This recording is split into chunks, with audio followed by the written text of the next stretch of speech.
Hello बच्चों, कैसे हो। आज का हमारा नया टॉपिक है एलिमेंट्री ऑपरेशन ऑफ मैट्रिसेस। ठीक है, इसको ट्रांसफॉर्मेशन भी बोलते हैं।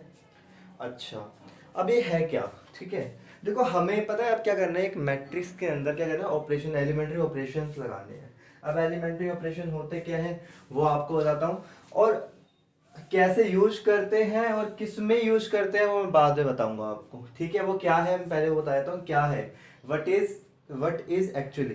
ठीक है, कि एक्चुअली में क्या है। ठीक है, अच्छा क्या करें। अब एक काम करते हैं, मैं पहले बताता हूँ। देखो, वैसे यहाँ पर कितने हैं, 6 ऑपरेशन है। कितने हैं, 6 एलिमेंट्री ऑपरेशन है। मैं शॉर्ट फॉर्म लिख रहा हूँ, ध्यान रखना। ठीक है, जिसमें से 3 क्या है, एलिमेंट्री रॉ ऑपरेशन। ठीक है, और 3 क्या है, एलिमेंट्री कॉलम ऑपरेशन। तो कंफ्यूज मत होना, तीनों अलग अलग, दोनों अलग अलग है। प्लस में लिख देता हूँ यहाँ पर, ये 3 अलग है, ये 3 अलग है। ठीक है, अच्छा अब ये है क्या। चलो, तो वैसे एक्चुअली जब हम मैं करवा रहा हूँ तो आपको 3 ही लिखवाऊंगा। तो उसमें 3 क्या है, रो के होंगे, और 3 क्या होंगे, कॉलम के होंगे। अपने आप समझ जाना। तो पहला बता रहा हूँ क्या चीज। पहला इसमें लिखा हुआ है इंटरचेंज ऑफ इंटरचेंज ऑफ ये सबसे मेन इंपॉर्टेंट टॉपिक है, ध्यान रखना। ऑफ एनी टू रो और कॉलम, है ना, 2 रोज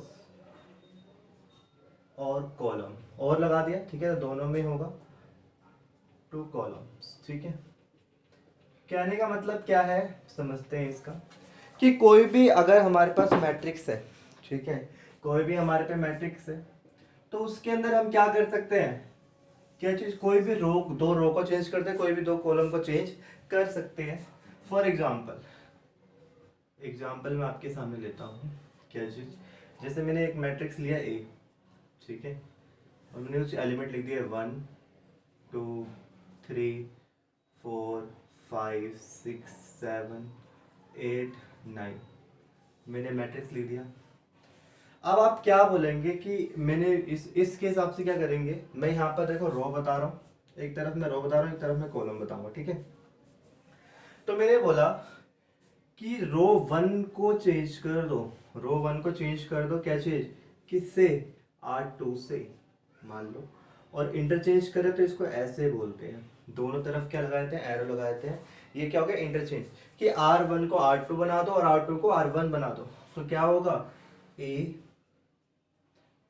ये हो जाएगा हमारे सामने 4 5 6 1 2 3 7 8 9। ठीक है, ये हमारे यहाँ हमारे सामने हो गया। ये दोनों इंटरचेंज हो गए, ध्यान से देखो, है ना। अब मैं यहाँ पर कॉलम की बात करूँ तो कॉलम में भी हो सकता है बेटा, ऐसे कुछ दिक्कत नहीं। जैसे मान लो मैंने C1 इंटरचेंज कर दिया C2, मतलब C1 को इंटरचेंज कर दिया किससे, C2 से इंटरचेंज कर दिया। चलो कर दिया, इसके बाद क्या होगा, A।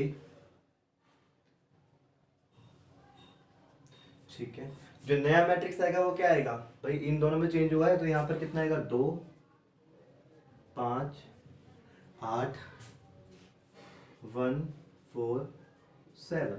ठीक है, फिर कितना आएगा, 3 6 और ये आ जाएगा 9। ये आपके सामने आ गया मैट्रिक्स, ये हो गया इंटरचेंज। अच्छा, अब आपके दिमाग में बहुत सारे क्वेश्चन आएंगे। मैंने आपको अभी भी बताया, ये बस मैं बता रहा हूँ कि ये है क्या। ठीक है, मैं आपसे ये नहीं बोल रहा कि आपको अभी ये यूज करना है या कुछ करना है। यूज करना मैं बाद में सिखाऊंगा, कैसे करना है वो मैं बाद में बताऊंगा। लेकिन मैं बस बता रहा हूँ कि ये है क्या, एक्चुअल में है क्या, क्या करना है इसके अंदर हमें। ठीक है, अच्छा एक चीज और देखो ध्यान से, कि अब बच्चों के दिमाग क्वेश्चन आएगा ये एलिमेंट्री ऑपरेशन आए कहाँ से, क्या चीज़ है। चलो मैंने आपको जब आपको स्टार्ट किया था चैप्टर, जब मैंने आपको एक बात बताई थी, मैंने आपसे बोला था कि ये जो मैट्रिक्स है किसके लिए होता है, ये लीनियर इक्वेशंस को सोल्व करने के लिए बनाते हैं, है ना, लीनियर इक्वेशंस जो होती है ना। चलो देखो ध्यान से, मैं एक इक्वेशन ले लेता हूँ। चलो आपके सामने मैं ले लिया, मैं लिया x प्लस में 2y प्लस में z इक्वल टू 10। ठीक है, 3z। फिर मैं ले लिया 4x 5y, ठीक है, और प्लस में 6z इक्वल टू 12 ले लीजिए, मान लो कुछ भी ले लो, कोई दिक्कत नहीं, फर्क पड़ता उससे। 7x प्लस में 8y प्लस में 9z और इक्वल टू मान लो 15 मान लो, चलो ठीक है, ये हो गया। अच्छा, अब ध्यान से देखो एक चीज़ कि ये जो इक्वेशंस है, ये जो इक्वेशंस है आपको दिख रहा होगा, ये इसी से बना हुआ मैट्रिक्स नहीं है। ध्यान से देखो, इसके जो कोफिशिएंट है इसे कोफिशिएंट मैट्रिक्स भी बोलते हैं। देखो हर जगह अलग अलग यूज होता है इसका। तो यहाँ पर एक कोफिशिएंट मैट्रिक्स है कि x का कोफिशिएंट कितना है 1, y का कोफिशिएंट कितना है 2, z का कोफिशिएंट कितना है 3, x का कोफिशिएंट कितना है 4, y का 5, z का 6। तो इस तरीके से आप देख सकते हैं इसका। अच्छा, एक बात बताओ, अगर मैं इस इक्वेशन को उल्टा सीधा करके लिख दूं, मतलब इसको पहले लिख दूं, इसको बाद में, कोई फर्क पड़ता है? तो ये वाला मैट्रिक्स आ जाएगा, इसका मतलब उससे कोई फर्क नहीं पड़ता, ठीक है। अच्छा, अगर मैं ऐसा कर दूं कि मैं 8y वाली टर्म पहले लिख दूं, x वाली टर्म बाद में लिख, तो भी कोई फर्क पड़ता है? नहीं पड़ता। तो आप ये बात समझ रहे होंगे कि एलिमेंट्री ऑपरेशन बने कहाँ से, वो यहीं से बने, कोई फर्क नहीं पड़ता। देखो ध्यान से, अगर मैं इन दोनों को ऊपर नीचे लिख दूं कोई फर्क नहीं पड़ता, अगर मैं इसको इसके नीचे लिख दूं तो भी कोई फर्क नहीं पड़ता। अच्छा, पता है बहुत सारे बच्चों के दिमाग में क्वेश्चन आता है कि क्या ये वाला मैट्रिक्स और ये वाला मैट्रिक्स इक्वल है क्या? अरे यार, बेसिक कंसेप्ट क्या बोल रहे हो आप लोग, बेसिक कंसेप्ट मत भूलो ना। आपको बेसिक कंसेप्ट क्या बताया था मैंने कि दो मैट्रिक्स कब इक्वल होते हैं, जब उससे कोरस्पॉन्डिंग एलिमेंट इक्वल होता है। तो 2 1 के इक्वल है क्या? नहीं है। तो ये इक्वल नहीं है, मैं आपसे बात ही नहीं कर रहा इक्वल है नहीं है, मैं बस जस्ट बता रहा हूं कि इक्वेशन को उल्टा सीधा करने से मैट्रिक्स पे कोई फर्क नहीं पड़ता। तो एलिमेंट्री ऑपरेशंस कहां से क्रिएट हुए हैं? हमारे इक्वेशन से क्रिएट हुए हैं, ठीक है, इस बात का ध्यान रखें। चलो, ये हमारा पहला वाला खत्म हो गया। तो दिमाग में कंफ्यूजन मत लेके आना कि ये दोनों इक्वल नहीं है।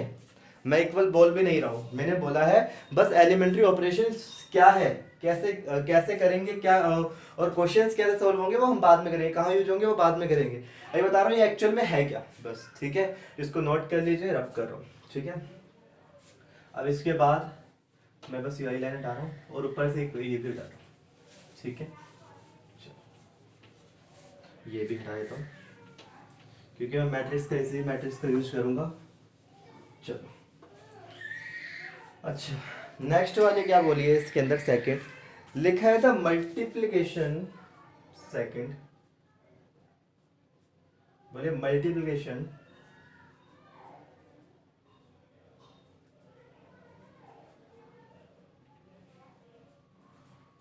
Of the element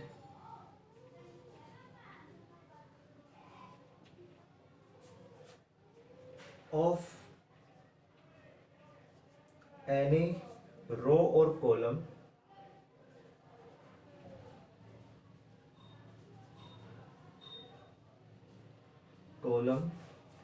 by a non-zero number,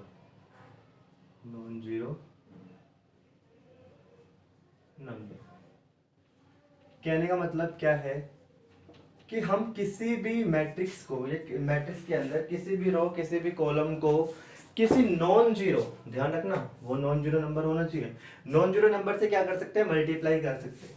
जैसे मान लो मैंने आपके सामने बोल दिया मैं यहाँ पर एलिमेंट्री रो ऑपरेशन ले रहा हूँ, ध्यान रखना, और यहाँ पर लूंगा एलिमेंट्री कॉलम ऑपरेशन, ठीक है। मैंने R1 के अंदर चेंज किया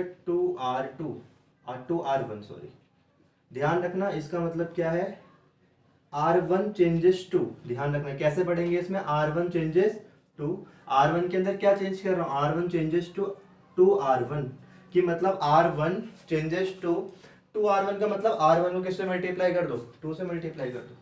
अच्छा,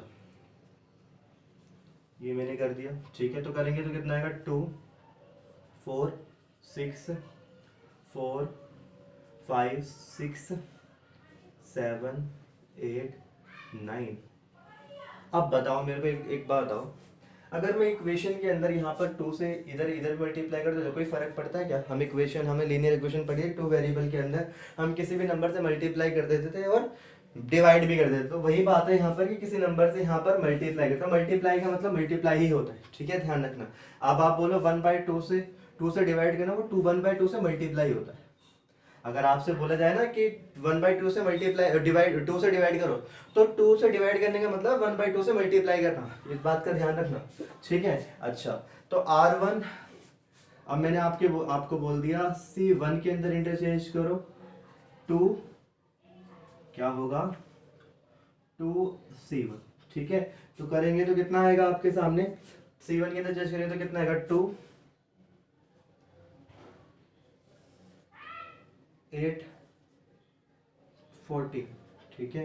ये कितना आएगा 4, सॉरी इसमें चेंज नहीं हो रहा, क्या हो रहा है ये 2 5, ठीक है 8 3, ठीक है 6 एंड 9। तो ये हमारा हो गया एलिमेंट्री रो ऑपरेशन। तो 2 ऑपरेशन वहाँ हो गए, 2 ऑपरेशन यहाँ पर हो गए, ठीक तरह से।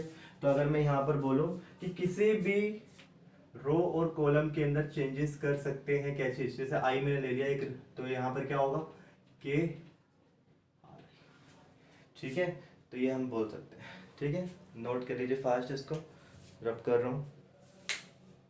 थर्ड वाला ज़्यादा इंपॉर्टेंट है, ठीक है, ध्यान से देखो।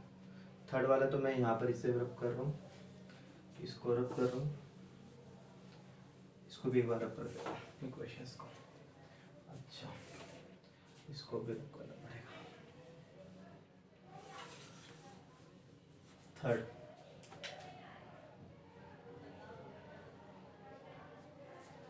थर्ड क्या है, थर्ड लिखा है द एलिमेंट्री, द एडिशन, तो एडिशन से स्टार्ट करता हूँ, लगाने की जरूरत नहीं है।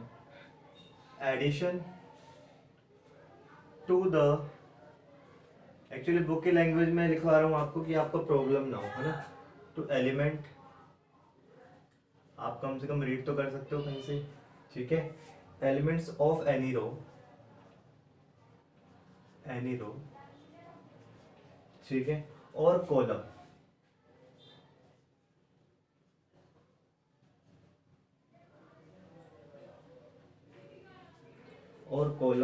The corresponding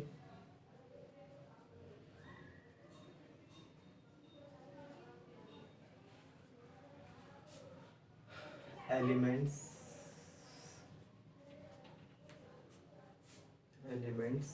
of other row और कॉलम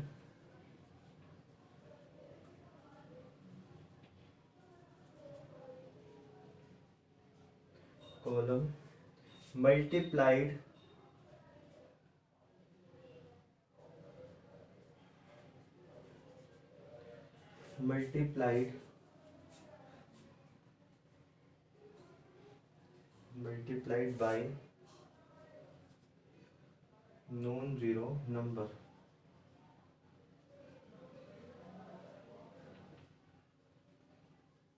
देखो समझते हैं क्या लिखा हुआ है, ठीक है। अच्छा, देखो लिखा है था addition to the element of any row और कॉलम, मतलब किसी भी रो का एलिमेंट्स को, ठीक है, ऑफ एनी रो और एनी कॉलम, किसी भी रो का किसी भी कॉलम का, ठीक है, मतलब किसी भी कोई भी रो का एलिमेंट हो या फिर किसी भी कॉलम का एलिमेंट हो, उसको जोड़ सकते हैं किससे, कॉरस्पॉन्डिंग एलिमेंट्स ऑफ अदर रो, मतलब किसी दूसरी रो के एलिमेंट्स के साथ बाय मल्टीप्लाई या नॉन जीरो कॉन्स्टेंट नंबर, मतलब किसी मल्टीप्लाई करके किसी कॉन्स्टेंट नंबर से। कहने का मतलब क्या है, जैसे मैंने कोई एक आर रो ले ली, ठीक है, इसमें इंटरचेंज करना है, ठीक है, इसमें चेंज करना है कैसे, आर आई ही लिखा मैंने, प्लस में कोई भी कांस्टेंट नंबर किसी भी अदर रो के साथ, मतलब मैंने जे कर दिया यहाँ पर, मतलब आर आई के अंदर मैं चेंजेस कर सकता हूँ कैसे,